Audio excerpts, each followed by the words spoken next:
Sunshine. Amen. Isang mapagpalang hapon sa lahat. Pinagpala po ba kayo? Amen! Parang hindi naman. Pinagpala po ba kayo? Amen! Ayan. So, sa mga hindi ko nakakilala sa akin, sabi nga po ni Ate Monet, since marami tayo nakikitang bisita, kailangan natin magpakilala. Ayan, so, Pastor Alit po from JCFGC Taguig. Ayan. At nagagalak po palagi ang puso ko na makita ang mga kabataan na nagtitipon-tipon. Kasi hindi na po madaling itipon ang mga kabataan. Dahil kung saan na po namin sila nakikita. Gaya po ni Ate Monet, ako rin po ay isang teacher from preschool, elementary, high school, and senior high school. So, alam po na ng mga teachers yan kung gaano ka broad at kung gaano ka different, kakaiba yung generation ng mga kabataan sa panahon ngayon. And you are blessed. Sabi mo nga sa katabi mo, you are blessed. You are blessed! Sabihin nyo, grabe, parang ayaw nilang sabihin sa katabi. At parang ayaw nilang mapagpala yung katabi nyo. Sabihin mo, you are blessed. You are blessed. Yan. Bakit kayo blessed? Sapagkat nasa bahay kayo ng Panginoon. Mas pinili nyo ang gawain ng Lord kaysa gumana sa labas. Mas pinili nyo na makasama ang Panginoon sa hapong ito kaysa maglaro ng COD. Kaysa maglaro ng ML. Kaysa makipaglaro sa mga barkada sa labas. At parang sisi ng mga taga-Mary Homes. Yan. So yung tema po natin sa hapong ito ay navigate. Sabihin nyo nga, navigate. Navigate! Again, navigate. Navigate! Yan. At yung ating subtopic, sabi dyan, navigating rough waters. Navigating rough waters. So, sino dito yung mga nasa elementary pa? Ay, wow, elementary?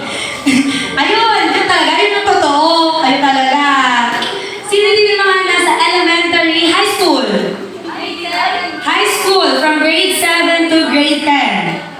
Yan. Senior high school, grade 11 and grade 12. College.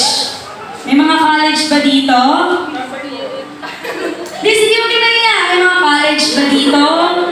Sino dito yung mga young professionals na?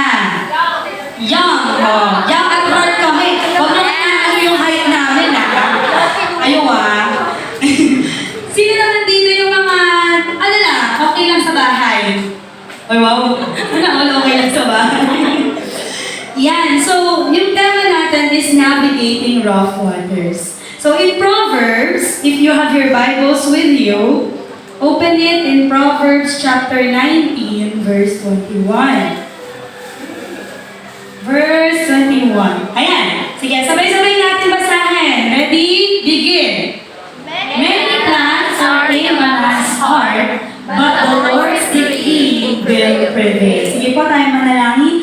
Ang banal Diyos sa mga Panginoon sa lahat, we thank you so much, Father, for the opportunity that we have to gather together. We thank you for your goodness and faithfulness upon the lives of each and every youth and young professionals here. We pray that as we listen to your word, we pray that you open our hearts, our minds, and our spirit, that we will be able to swallow everything up, Father, and we will be able to use this in our everyday life. Every shaking, every rough waters that we're going through, we know that we will be victorious because you are with us. We thank you so much, dear Father. In Jesus' name we pray. Amen.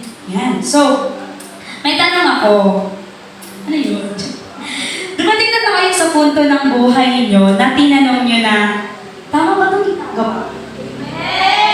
Natanong niyo na yun sa sarili niyo na parang, kasi di ba karaniwan sa mga kabataan, you love the silence of the night. Tama ba yun? You love to wake up and do not sleep, lalo na sa gabi. Kaya sa umaga kayo, tulog. Okay, tinamaan. Tama? Tapos, sa kalaliman ng gabi, habang nakatingin kayo sa kisame, kung may kisame man, di ba? At habang nakakumot at nakakunan kayo, napapatanong kayo na, ginagawa ko? Am I still on the right track? Am I still doing good? Do I make my parents proud? Do I make my friends happy? Do I make things worse? Diba? Diyan na yun eh. It's all about the mind. Guys. And, meron pa tayong tanong na, hindi, parang mali talaga itong ginagawa ko eh. Feeling ko mali talaga ito. Ano kaya dapat kong gawin? Tama, mali. Meron talagang season na gano'n. Huwag kayo mag-alala, normal yun. Baka kasi isipin nyo, ala, parang nakata akong ewan kasi sa gabi, gising ako sa umaga, tulog. Diba? Natural yun, lalo na sa kabataan. May time na pinaplano na natin yung buhay natin. Kasi I did that when I was in high school. Sabi ko, okay, so, how old am I that time? I'm 12. 12 years old ako, pinaplano ko na yung buhay ko. Okay, so 4 years ako sa high school, 2015, gagraduate ako. 4 years ako sa college, 2019, gagraduate ako. After 2019, I will take up my board exam, let passer na ako, teacher na ako, nag-work na ako. By the age of 28, mag-aasawa na ako. Uwe. Totoo, babe. Hindi siya nangyari, guys. Di ba? So, ang nangyari, habang nagpaplano na ako, pinalak ko na, kailan ako magkakaroon, plano ko sa kasal ko, anong gagawin ko dito, anong gagawin ko dyan. But then, what happened? 2019, when I graduated, I haven't, hindi ako nakatalk up ng board dahil sa pandemic. So, nung nag-sked ako, na-cut siya dahil nag-pandemic siya. So, 3 years after, siya ako nakapag-board exam. So, dun pa lang, nakat na yung plano ko na 2019, board passer na ako. Naging board passer ako 2022. Diba? Delayed.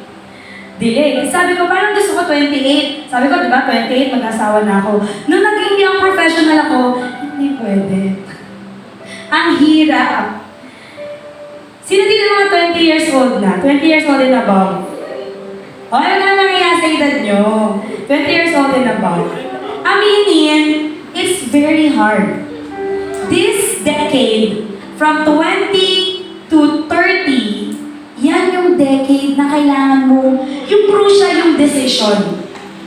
Very crucial yung decision. When you make a decision, kailangan mong panindigan yung decision. Pagkabataan ka kasi, pwede ka pang sabihan ng nanay mo na, mali yan, tumigil ka.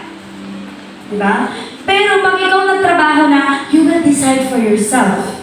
Hindi pwede, pag pinagalitan ka ng boss mo, dadalhin mo dun yung nanay mo, magsusumbong ka.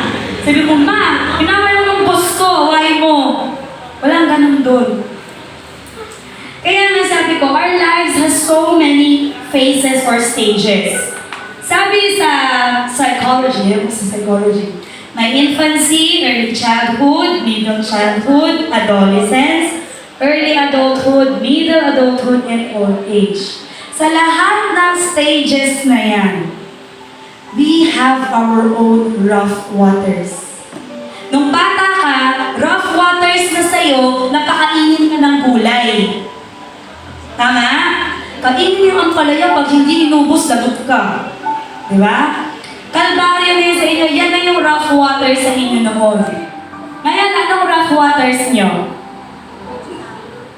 Identity. Tama ba? Sino ba ako? Ano ba ako? Ano ba itong ginagawa ko? Ano ba dapat ako? Sino ba dapat ako? Right? Right. Each stage of our lives requires navigation. Sabihin nyo nga, navigation. Navigation. And as the stage level ups, the more obstacles and challenges we will face. Tama? Makaka-encounter ka na ng mga taong nakakainis na ang sarap tirisin. May makaka-encounter ka ng mga taong hindi nakakaintindi kahit paulit-ulit mo nang iniintindi din sila. May mga tao kayong ma-encounter na kahit pagsabihan nyo hindi nakikinig. May mga tao kayong ma-encounter na ikaw na lang yung mapapagod ka-advise kasi hindi naman ginagawa. Tama, mali? And we all that have one friend na kahit na-encourage mo ngayon, mamayang gabi mag-chat na naman, meron siya. Tama, may ganun talaga. At sa mga games na naalala nyo, di ba kapag nag-level up, kailangan nyo din mag-increase yung power, tama ba yun? Level up yung mga ginagamit nyo, ano tawag doon? Weapons? Grabe yung weapons. Di ba? Because life is like that. At sa mga kabataan, lalo na sa mga hindi pa yung professionals, no? Simula pa lang yan. Yung nakakainis na prof, yung nakakainis na teacher, simula pa lang yan. Yung teacher o yung prof na di natuturo pero lakas magpa-quiz, natural yan. Yes. Oo. Sa pag nagtrabaho na kayo, mas matindi. And, ito lagi ko itong sinasabi sa mga estudyante. Sabi ko, I encourage you to fail. Sabi nila, I encourage you to fail. Because failure teaches you something. Pag di ka nag-fail, walang learning. At pag walang learning, wala kang ma-apply sa buhay mo. Tama mali? Diba? Kung hindi kasi nakita ng kaibigan mo noon, hindi mo marirealize na ganito ka palang kaibigan. Kung hindi ka iniwan ng mga dati mong, diba? Di mo maranasan yung heartbreak na akala mo end of the world na sa sobrang depressed mo. And dito sa ating tema na navigating rough waters, we have 3 essential things to remember as you navigate rough waters. Okay? Unang-una, ano ang kailangan ng mga seafarers kapag nasa barko? Kailangan nila yung binoculars, tsaka anong pang isang term? Telescope. Diba? Telescope. Navigate, di ba sa barko? Yan, ano ko lang to sa One Piece. Yung nanonood ng One Piece. Yan. Telescope. Number 1. Set your eyes on the goal. Okay? Remember, it's not about how big the waves are. It's about how determined are you to get through it. Okay? Remember, it's not about how big the waves are. It's about how determined you are to get through it. Nakita ba kayo ng isang sea na walang waves? Meron ba o wala? Sea ha? Sea. Siyempre meron. Ay, wala pala. Nalito ko sa sarili yung tanong. Wala kang makikitang ganun because lahat yun may waves. And yung mga alon na yan is either malaki or maliit na parang na-experience natin kung sasakay tayo sa bangka or sa mga barko. Pag umaalat, diba nagaganon din yung ano? Diba? And sabi sa Hebrews chapter 12 verse 2, fix your eyes on, kanino daw? Fix your eyes on Jesus. Sabi kasi sa punto natin, set your eyes on the goal. Minsan, mali kasi yung tinitignan natin. Yung waves, yung tinitignan natin. What waves represents? Problems, trials, obstacles. Minsan, we are focused on the problem and not on the solution. Tama? We are more focused kung ano yung nangyayari sa kung ano dapat yung gagawin natin. Sabi dyan, no? Let us fix. Pag sinabing fix, nakafocus ka. Fix our eyes on Jesus, the author and perfecter of our faith, who for the joy set before him endured the cross, scorning its shame, and sat down at the right hand of the throne of God. Nakita yung word na joy dyan. Minsan kasi tayo, akala natin, kapag na-experience tayo ng mga waves sa buhay natin, ang hirap i-navigate. Kasi pag sinabi natin navigate, you're traveling. Tinitingnan mo saan ka pwedeng pumunta. Yun yung navigation kasi. And sometimes when you experience troubles and waves in your lives, it's hard to find joy.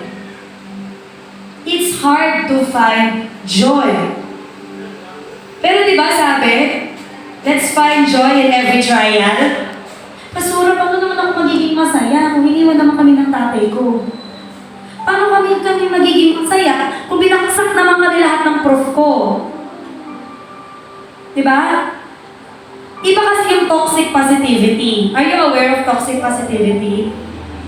Iba yung optimism sa toxic positivity. Pag sinabi kasi natin optimism, kahit merong trials, circumstances, waves in your life, positive pa rin yung isip mo na, kahit ganito yung nangyari, alam ko na may plano ang Lord sa buhay ko. Okay? Kahit namatay si mama, si papa, or sino mang part ng pamilya, alam ko na merong plano si Lord bakit yun nangyari. Yun ang optimism. Pero, pag sinabi natin toxic positivity, na namatayan ka na, tawa ka pa ng tawa. Parang ginagaslight mo yung sarili mo na, kailan yan self, kaya mo yan self, fighting lang self. Diba yun yung mga kabataan ngayon? Fighting lang self, love yourself. Mali yun. Alam niyo ba mali yun? Love yourself. Anong sabi sa Bible? Love God and love your neighbor as you love yourself. So, hindi mo pwede sabihin mahal mo yung pamilya mo kung sarili mo din mo mahal. Tama, mali? Love your neighbor as yourself eh. Paano pag di mo mahal sarili mo? How can you give love if you can't even love yourself? Love God, that's the first one. Love God. Kasi pag mahal mo ang Diyos, kontento ka na. Hindi mo na hanapin sa iba yung sinasabi nilang validation. Yung sinasabi nilang, anong tawag doon? Anong tawag doon? Affirmation ng ibang tao. Dahil hindi ka napansin nung gusto mong mapansin ka, sila na yung buong araw mo. Is that your goal? People pleaser ka kasi. Huwag kang people pleaser. Oy, may tinatamaan talaga. Huwag kang people pleaser. You are born to please who? To please God. Tingin mo ba na-please si God na umiiyak ka? Dahil lang di ka pinansin. Nung taong gusto mong mapansin ka, siguro kung nandito sila, ginanong ka na. Sinabi na sa'yo, sa akin ka lang mag-focus. Sabi dyan, set your eyes on the goal. Ano ba yung goal mo? Makapagtapos sa pag-aaral. So kahit anong waves ang dumaan dyan sa pag-aaral mo, you are focused and nakaset yung mata mo, yung isip mo, yung buong pagkatao mo, magtatapos ako ng pag-aaral. Kahit anong mangyari. Ako working student ako ng college. Second year to fourth year. Para lang matustusan ng thesis. Sobrang mahal ng thesis at OJT. Diba? Bakit? Kasi nag-focus ako na kailangan ko magtapos. Hindi pwedeng hindi. Kailangan makapagsuot ako ng black toga. Kailangan meron akong diploma, may bachelor's degree ako. And that's an encouragement for you. Lalo na sa mga nag-aaral. And sabi nga ni Kuya Glenn kanina, when you are in God, and you are working for the ministry of the Lord, hindi ka mapapahiya. Hindi ka umatay sa klase. Bakit? Kasi meron gawain sa church. Hindi ka papabayaan ni Lord. Aminin. Sino dito yung mga with honors? Mas kamay. Sino dito yung mga with high honors? Sino dito yung mga with highest honors? Tama na, wag ka na magtaas na kami. Diba? Kasi hindi kayo papahiya ni Lord eh. Anak, dahil umaten ka, mas pinili mo ko kaysa dyan, huwag ka mag-alala, ako nang bahala. Diba? And God is bigger than your situation, and God is moving inside your situation. Lagi mong tatandaan yan. Kung feeling mo lang naman kasi, hindi siya nakikinig, hindi niya nakikita, well, I'm sorry to say, He sees, He hears, and He knows. Yung mga pasimpleng, "Dahil sa mama, nagutusan pa ako, kanina po, hindi ko rin ako." Ay! Gigisingin ka ni mama, tapos sabi, "Mama, ano ba yun? Nananaginip pa ako, ginising na ako." Ano mga simpleng ganyan? Set your eyes on the goal. That's the first one. Second one, anong kailangan natin bukod sa telescope? We need a map. Okay? We need a map. And number 2 natin, believe and never doubt where the winds try to direct your sails. Believe and never doubt where the winds try to direct your sails. Ano yung sails? Di ba parang sa mga panlayag ba yun? Ano ba Tagalog? Ito ang tawag ng Tagalog. Layag nga yun? Tama ba yun? Hirap mag-Tagalog, sorry. Remember, you cannot control the wind, but you can adjust your sails. Hindi mo makakontrol yung wind kasi natural ano yan eh. Natural work of the environment yan eh. But, you can adjust your sails. Diba? You can adjust kung paano mo titignan yung isang bagay, kung paano ka magre-respond sa isang sitwasyon. Hindi ka reactor. Minsan kasi tayo, reactor tayo. Tama hindi? Uy, alam mo ba, sabi ni ganito. Ay, talaga? Ganun yung nangyari? O, tapos ano nangyari? Tapos ganito. Ikaw naman, pwede ka nang mag-film ng reaction video dahil napaka-reactor mo. Ha? Tapos? Tama, mali. Reactor tayo minsan. Uy, alam mo ba, ganito daw yung problema natin. Hala, naku, ano nang gagawin natin? Hindi natin mapasa yung thesis on time. Hindi natin mapasa yung project on time kasi hindi nakikikooperate yung mga classmates natin. Don't be a reactor. Instead of reacting, mag-respond ka. Ano ibig sabihin ng respond? You think before you act. Before you do something, you think, ano bang pwedeng gawin? Sige, ganyan yung nangyari, so anong pwede natin gawin dyan? Right? O sige, may waves na tayong nararanasan. Matataranta ba tayo? Ano nangyayari pag natataranta tayo? We cannot think straight. We cannot decide kung ano dapat yung gagawin. And when you are too emotional, you say things that you do not mean. You do things that you do not mean. Ba't naman ka nagpakita sa akin? Di ba? Tapos pag di na nagpakita sa'yo, ba't di na siya nagpakita? Eh sabi mo na huwag yung nagpakita, tapos na hinahanap mo naman. Di ba? You can adjust. Alam mo kung paano yung sarili mo. May mga emotional dito, alam ko. And sabi dun sa librong nabasa ko, Extravagant Worship ni Darlene Shea, when you are overwhelmed by emotions, you cannot decide properly. Hindi ka makakapag-decide. Kasi emotional ka eh. Nag-decision ka based on feeling. Kung so hindi mo feel na gawin to ngayon, hindi mo gagawin. Tama?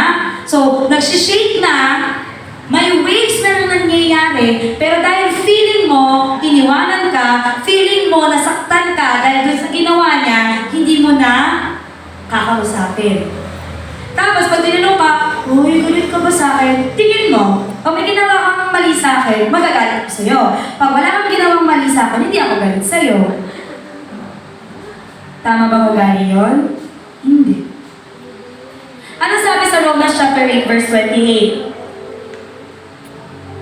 Sabi dyan, and we know that in all things, again, in all things, God works for the good of those who love Him and who have been called according to His purpose. Sabi dyan, no, that in all things, hindi sa few things, hindi sa mga etong bagay lang. Sabi dyan, in all Sa lahat ng bagay, God works for the good of those who love Him.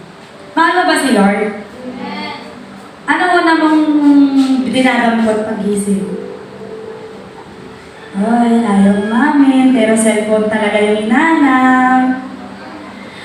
All things work together for good to those who love God. So kahit anong sitwasyon yung nararanasan mo ngayon, all things will work out just for you. Kahit ayaw na sa'yo ng nasa paligid mo, kahit ikaw na lang, sabi nga ng isang prof ko before, kahit ikaw na lang yung gumagawa ng tama at marami yung gumagawa ng mali, hindi ibig sabihin na sila yung tama. Panindigan mo kung ano yung tama. Panindigan mo kung ano dapat yung ginagawa mo. You can control the wind, but you can adjust your sails. Kaya mo i-adjust kung ano dapat yung dapat mong i-adjust. Ugali, pananalita, pag-iisip, paggawa, ano pa? Lahat na. You can adjust. Huwag tayong magkaroon ng mindset, kasi worldly mindset yan eh. Ito ko eh, ano magagawa niyo? Worldly yan. I'm telling you. Worldly mindset yan. Sila mag-adjust, ako to eh. That's a worldly mindset. Hindi na agad natin natupad yung sinabi kanina na love your neighbor as yourself. So sasabihin mo yan sa sarili mo? Ha? Mag-adjust ka. Ito ako eh. No, that's not how it works. You have to understand. You have to respect other people. Tayo pa naman ang hilig natin mag-judge. Yung isang tingin mo lang, tinan mo talaga yan, tinan mo, tapos aanay niya. O diba, sabi ko sa'yo eh. Ay, talaga naman. Huwag kayong judgeries. Sabi niyo nga sa katabi niyo, huwag kang judgeries. And judgeries, guys. All people carries scars. So choose to be kind.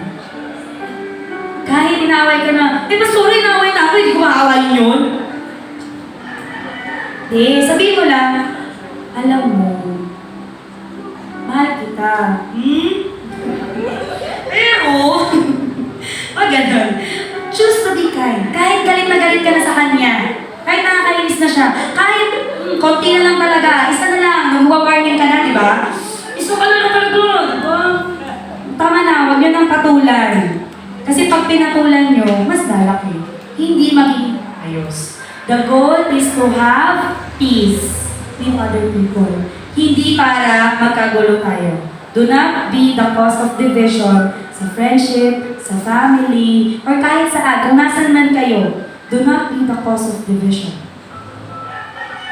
Okay? Kayo-kayo na lang yan. Magkakagulo pa ba kayo? Mag-aaway-aaway pa ba kayo dahil lang sa sinigang? Dahil sa adobo? Ano pa ba yun? Huwag na kayo mag-aaway dahil sa ganun. You can always adjust. Kahit sinasabi mo, yung mag-adjust. Ayaw mo. Kaya mo. Pero ayaw mo lang. Diba? You can control what will happen today, but you can control how will you respond. Hindi mo makokontrol. Hindi ko maalam kung ano mangyayari mamaya eh. Pero makokontrol mo kung paano ka magre-respond dun sa mga sitwasyon na yun. Tama, mali? Tama. And that's the second one. Okay? Pangatlo at panghuli. Ano kailangan natin? Una natin kanina, telescope. Pangalawa ay map. Pangatlo, compass. Kaya, asan na yung natin, poster? Tinalagyan ko ng compass yung poster. Para medyo talaga, halata natin yung navigation ng tema natin. Yan, compass. Ano muna natin? Set, di ba? Set. Pangalawa, believe. Pangatlo, follow which direction. Sino nakakalala kay Jonah? Sino nakakalala kay Jonah? O, saan famous si Jonah? Kinain daw siya ng, sabi ng mga bata, pag tinanong mo yan sa mga children's, sino kumain kay Jonah? Pating. Pating daw. Grabe naman, namatay na si Jonah doon sa loob ng pating. Malaking isda. Hindi naman dinetermine kung anong isda yun. Kung dolphin ba yun? Shark ba yun? Wala naman. Diba? Remember what happened to Jonah? When he disobeyed God? Ano nangyari? Dahil galit siya sa mga tao sa Ninive, sabi ni Lord, Jonah, pumunta ka doon sa Ninive. Doon ka pag-preach. Kaso galit nga siya sa mga taga-Ninive dahil yun ang nagano sa parents niya. So ayaw niya. Diba? Ano nangyari? Emotional si Jonah. Bakit ko sila share ng God's word? Ayaw ko silang masave. So ang ginawa niya, tumakas siya. Tumakas siya, di ba? Anong sinakyan niya? Barko. Tumakas siya ng barko, no? Tapos, nagkaroon na storm or bagyo. Yung tao sa taas, mga tao sa taas, nagkakagulo na, hala, ano nangyayari? Ganito na, mag-pray na kayo sa mga gods nyo, tawagin yung Diyos nyo. Ano yung ginagawa ni Jonah?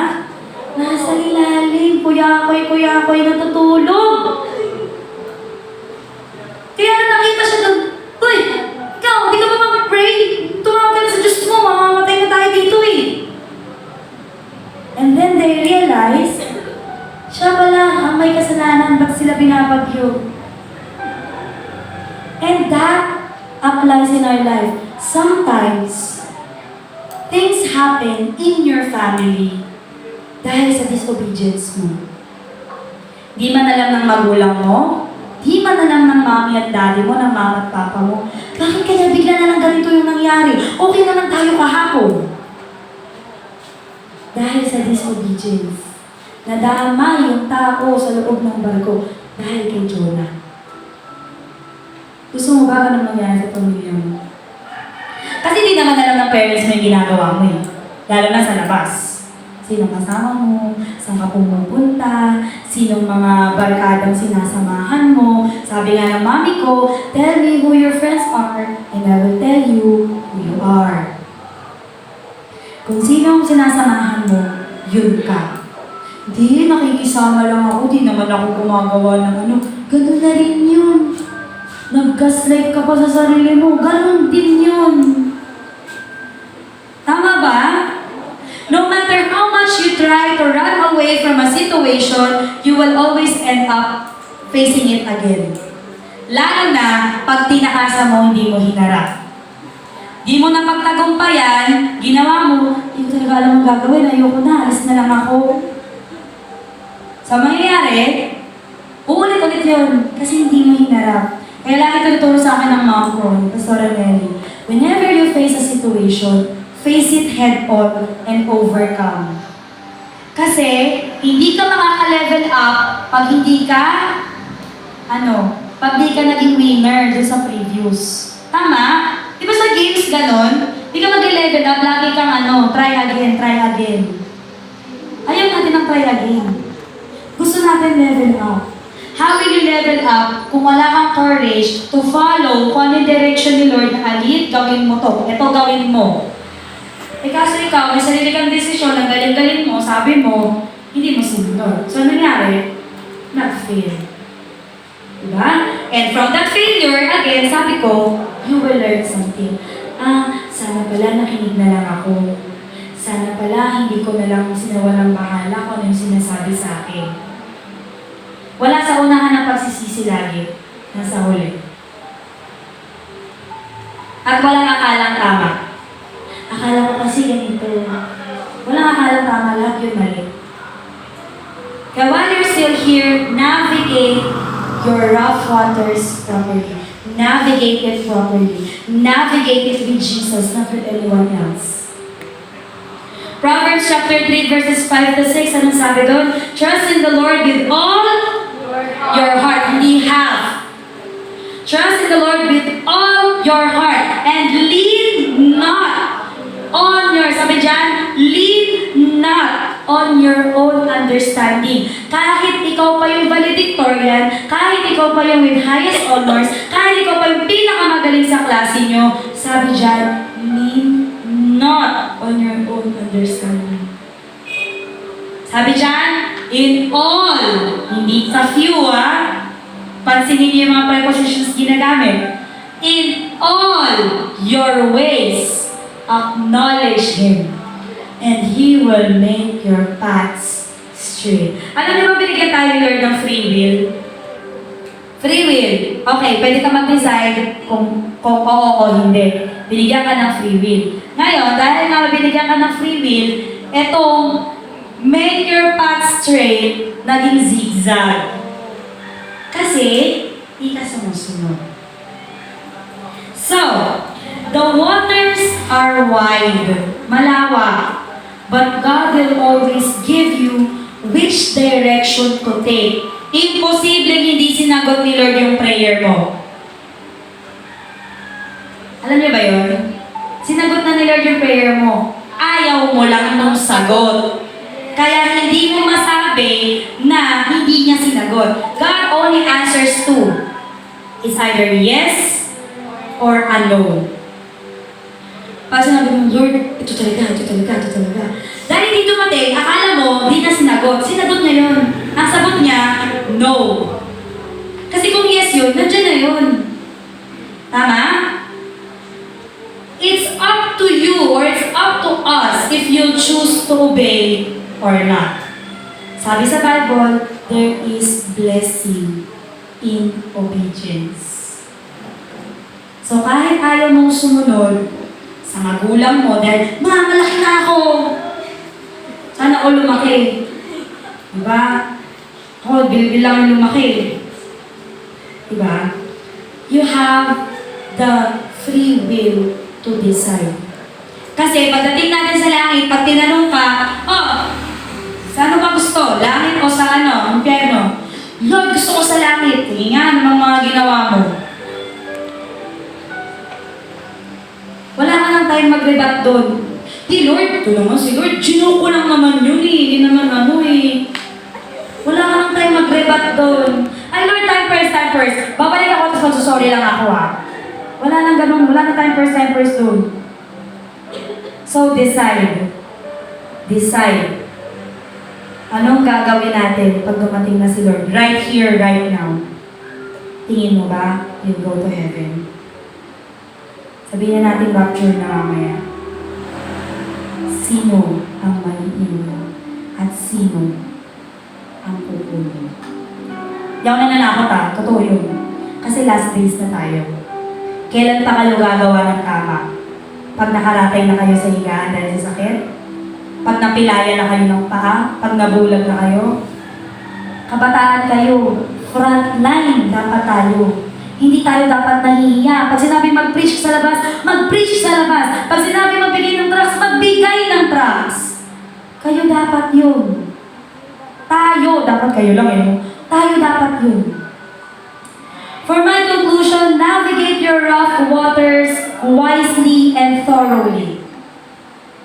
Remember that the first step is important. Importante yun, first step. Pero alam niyo ba ang pinaka-importante? Yung second step. Kasi pwedeng nag-first step ka lang, di ang tumuloy. First step lang, titignan ko lang, malalim ba, mababaw ba, mabato ba? First step, importante. Ang second step, ang pinaka, why? Kasi dun ka na, hahakbang ka na, nasa loob ka na sa second step. So nakapag-first step ka na ngayon, anong second step mo? Takbo na lang ako ayoko na pala. Diba? Walang ganun. No retreat. No surrender, sabi. Means to keep going even if the things around you is telling you to give up. Don't give up. Ate, ayoko na talaga. Hindi ko na kaya. Ate, please, huwag mo na ako i-encourage kasi hindi na ako na-encourage. I'm encouraging you right here, right now. Don't give up. Ako, marami na rin umalis sa church namin, mga kabataan. I lost a disciple last 2022. Namatay na siya, yung bahista ko. I question, sabi ko, Lord, why? Ang dami mong pwedeng kunin, bakit siya pa? Ang dami mong pwedeng, ang dami mong pwedeng mamatay, bakit siya pa? But then, I choose to stay and to move forward.